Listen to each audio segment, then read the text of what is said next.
ದೊಡ್ಡ ಮನೆ ಆಯಿತು. ಇದೀಗ ದಳಪತಿಗಳ ವಿರುದ್ಧ ಸಮರ. ನಿಖಿಲ್ ಕುಮಾರಸ್ವಾಮಿ ವರ್ಸಸ್ ಚೇತನ್ ಅಹಿಂಸಾ. 3 ಸೋಲುಗಳಿಂದ ನೀವು ಯೋಗ್ಯರೇ? ನಿಖಿಲ್ಗೆ ಚೇತನ್ ಪ್ರಶ್ನೆ.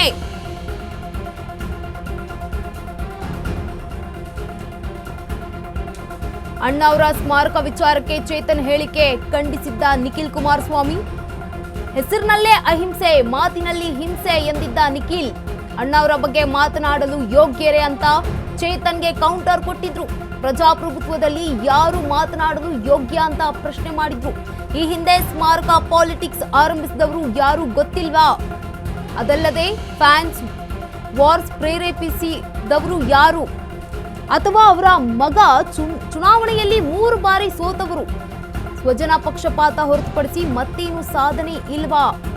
3 ಬಾರಿ ಸೋತವರಿಗೆ ಯೋಗ್ಯತೆ ಇದೆಯಾ ಅಂತ ನಿಖಿಲ್ ಅವರು ಈಗ ಚೇತನ್ ನಿಖಿಲ್ಗೆ ಕೌಂಟರ್ ಕೊಟ್ಟಿದ್ದಾರೆ. ಆದ್ರೆ ಯಾರ ಮಾತಿಗೆ ತೂಕ ಇದೆ ಎನ್ನುವುದು ಜನರೇ ತೀರ್ಮಾನಿಸುತ್ತಾರೆ. ಪೋಸ್ಟ್ ಮಾಡುವ ಮೂಲಕ ನಿಖಿಲ್ ಕುಮಾರಸ್ವಾಮಿಗೆ ಚೇತನ್ ಟಕ್ಕರ್ ಕೊಟ್ಟಿದ್ದಾರೆ.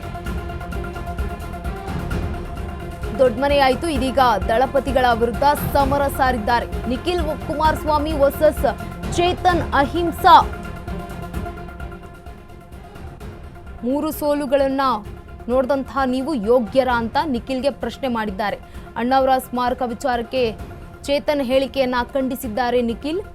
ಹೆಸರಿನಲ್ಲೇ ಅಹಿಂಸೆ ಇದೆ, ಮಾತಿನಲ್ಲಿ ಹಿಂಸೆ ಅಂತ ಹೇಳಿದ್ರು. ಅಣ್ಣಾವರ ಬಗ್ಗೆ ಮಾತನಾಡಲು ಯೋಗ್ಯರ ಅಂತ ಚೇತನ್ ಕೌಂಟರ್ ಕೊಟ್ಟಿದ್ದಾರೆ. ಪ್ರಜಾಪ್ರಭುತ್ವದಲ್ಲಿ ಯಾರು ಮಾತನಾಡಲು ಯೋಗ್ಯ? ಈ ಹಿಂದೆ ಸ್ಮಾರಕ ಪಾಲಿಟಿಕ್ಸ್ ಆರಂಭಿಸಿದವರು ಯಾರು ಗೊತ್ತಿಲ್ವಾ ಅಂತ ಪ್ರಶ್ನೆ ಮಾಡಿದ್ದಾರೆ.